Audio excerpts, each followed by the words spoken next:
Hello, everyone. It's your girl, Danielle Spencer. I'm back with another video, episode two in the series of where I talk about topics that most people would consider conspiracy theories, but based on my lived experience, I don't think they're conspiracies.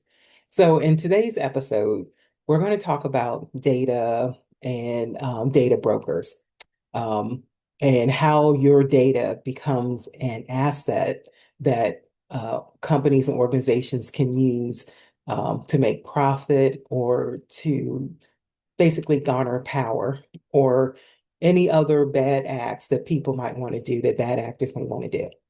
So I'll start with the disclaimer. I'm not an attorney. So this is not legal advice. This is strictly my opinion based on my lived experiences. So in today's episode, we're going to talk about, how your data becomes a product and what data brokers are and how they operate. So for most of us, we do a lot of things electronically. Let's say you purchase software and it has this information, privacy, and all this information that it asks you to agree to the terms and conditions. Have you ever wondered kind of, after you say you agree, kind of what happens to that, your data once you agree? Well, me personally, I believe that then your data, you become a product. And what that means is all this information that not only that they have captured just by you signing up to use that product or that software, but all of the information, data, patterns that this company organization gathers as you use their product, that becomes their product available for them to sell, to use, or whatever, especially after you have given your consent. So let's talk about, after you have given your consent for people to track what you're doing, to collect your data, what happens? Well, in most instances, what I believe that happens is that then your data becomes available to the highest bidder. Um, let's say a candidate is running for office and they want contact information. Well, they can contact different organizations to purchase your mailing address, email addresses, or anything, so they could send out mailers or things of that nature to get in contact with you. And that kind of, in my opinion, kind of falls in any organization or any type of industry, sales industry, car sales. If you're someone who likes the arts and different types of production companies are looking for who they could contact to buy tickets, purchasing people's data, looking at their pattern of behavior, the pattern of buying or viewing, that gives them a potential database of people that could become customers. So to me, that's kind of what happens. Your data becomes a product that's profitable to people. Uh, if you shop online. And now I can go by, it's not just shopping online. I noticed that one of the grocery stores that I go to, well, actually a couple of them that I go to, now they even keep a copy or a log of what I've purchased in the store.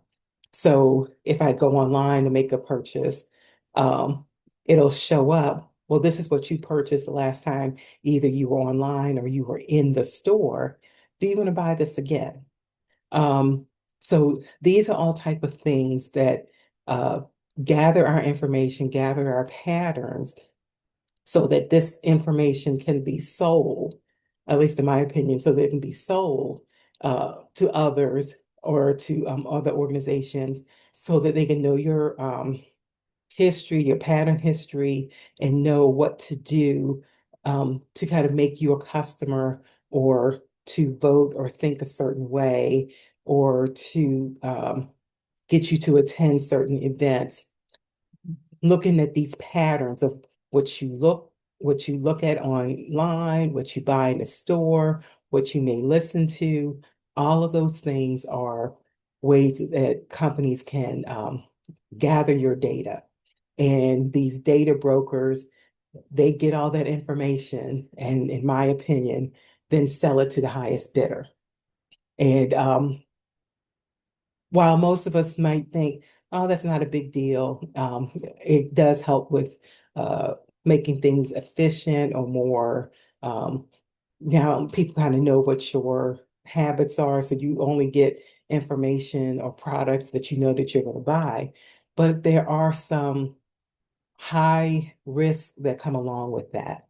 And again, I'm coming from the perspective, me being a whistleblower, when um, any organization knows those type of patterns about you, those patterns can be used against you. Um, and it can impact every aspect of your life. So if I know that you're someone who a bad actor might have want to harm, and I'm going to use not my particular situation, let's look at a potential domestic violence situation. If the aggressor in that relationship wants to harm someone, they can purchase that data to know where that their partner shops, what they buy, when they buy it, what stores they frequently visit, that type of information, so that they don't have to like put forth much effort or like stalking or anything like that.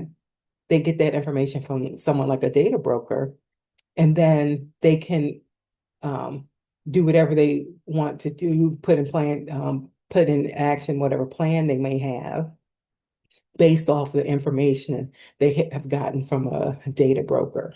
Um, that also can be with if I know your information and I want to harm you if you're an activist or you're a whistleblower, uh, know what types of jobs you're applying to, know what credit bureaus or credit companies that you use, getting all that type of information so that uh, I can reenact retaliation or revenge against these persons because I have gotten their data.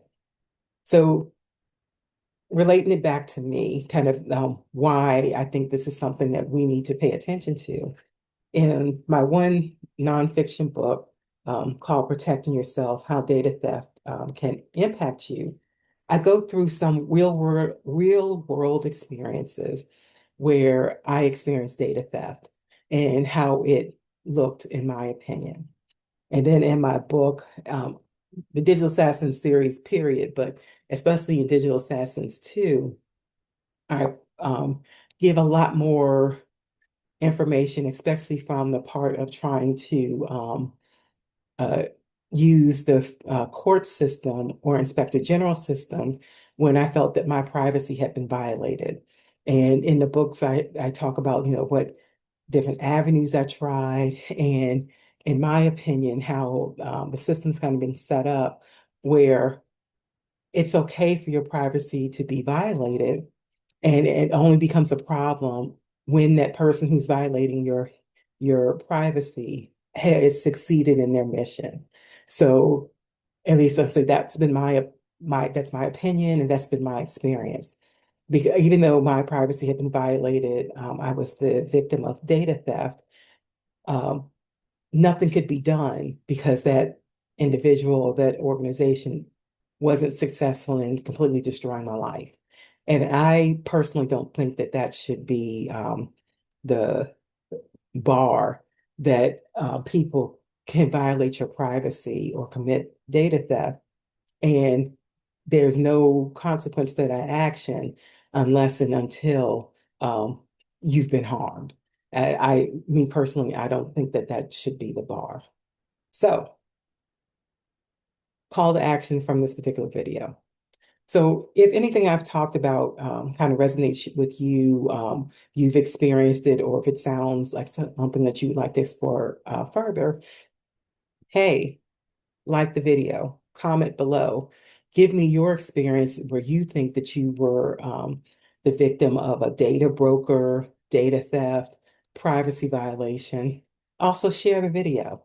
If this is something that you believe that is someone in your sphere could learn, for them to understand if they're very free with their data, sharing it wherever, feel free to share the video and tell them, hey, you may want to check this out. Here's someone talking about their experience of what happened when their privacy was violated. So also, if you're interested about learning or reading more about my story, my whistleblower story, the Digital Assassins book series is available online. I'll provide some links below to Barnes& and Noble and Amazon, and you can um, buy the books or check out your local library. If your local library doesn't have it, ask them to get it in their to get it on their shelves so that you can check it out from your local library. But that those are the options that if you like to read more about my story and know kind of what has happened to me and as it relates to, privacy violations, I would love to discuss that even more with others to let you know kind of what I endured and how I survived. So that's the video for today. Again, like, subscribe, share, and let's keep having these conversations so that we can get educated and know what is going on and how we can protect ourselves.